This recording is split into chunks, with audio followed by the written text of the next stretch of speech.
बुलढाणा नगर परिषद निवडणुकीतील पारदर्शकतेवर प्रश्नचिन्ह उपस्थित झाले असून स्ट्रॉंग रूममधील 16 पैकी 5 सीसीटीव्ही बंद असल्याचा गंभीर मुद्दा समोर आला आहे। उमेदवार उर्मिला रोठे यांच्या प्रतिनिधी ॲडव्होकेट सतीशचंद्र रोठे यांनी 12 डिग्री थंडीमध्ये 7 दिवसांपासून पहारा आंदोलन सुरू ठेवत SIT चौकशीची मागणी केली आहे।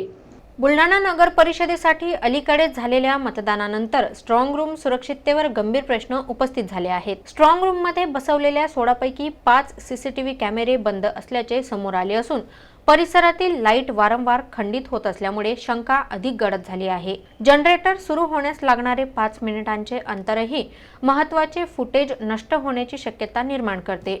या पार्श्वभूमीवर उमेदवार उर्मिला सतीशचंद्र रोठे यांचे प्रतिनिधी ॲडव्होकेट सतीशचंद्र रोठे यांनी स्ट्रॉंग रूम समोर पहारा आंदोलन सुरू केले आहे। 12 डिग्री थंडी असूनही सलग 7व्या दिवशी आंदोलन सुरूच आहे। त्यांनी लोकप्रतिनिधींवर टीका करत सांगितले की बोगस मतदानाचा आरोप सर्वांनी केला, मात्र SIT चौकशीसाठी कोणालाही अधिवेशनात प्रश्न उपस्थित करण्याचे धाडस झाले नाही। स्ट्रॉंग रूमच्या समोरील लाईट अप डाऊन होण्याचं प्रमाण वाढलेलं आहे, जे बुलढाण्यात 8 दिवसापूर्वी कधी होत नव्हतं। जेव्हापासून स्ट्रॉंग रूममध्ये आपल्या EVM मशीन ठेवला तेव्हापासून इथली लाईन 5-10 मिनिटाला कमी जास्त प्रमाणात चालू बंद होत आहे। तर इथं या ठिकाणी एकच जनरेटर आहे, ते नगरपालिकेचं आहे। तर ते जनरेटर चालू व्हायला 5 ते 4 मिनिटाचा वेळ लागतो। तोपर्यंत इथं दुसऱ्या जनरेटरची व्यवस्था झाली पाहिजे, ही आमची प्रथम मागणी या अनुषंगाने आम्ही करतोय।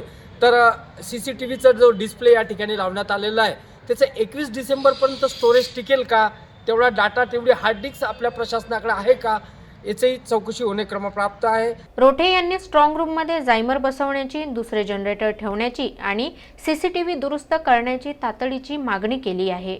तसेच CCTV फुटेजची हार्ड डिस्क 21 डिसेंबरपर्यंत सुरक्षित राहील का, असा थेट सवालही त्यांनी केला। स्थानिक नागरिक आणि रोठे समर्थकांचे म्हणणे आहे की पारदर्शक निवडणूक प्रक्रियेसाठी SIT चौकशी अत्यावश्यक आहे। तपासाच्या मागणीमुळे बुलढाण्यात राजकीय तापमान चढले आहे।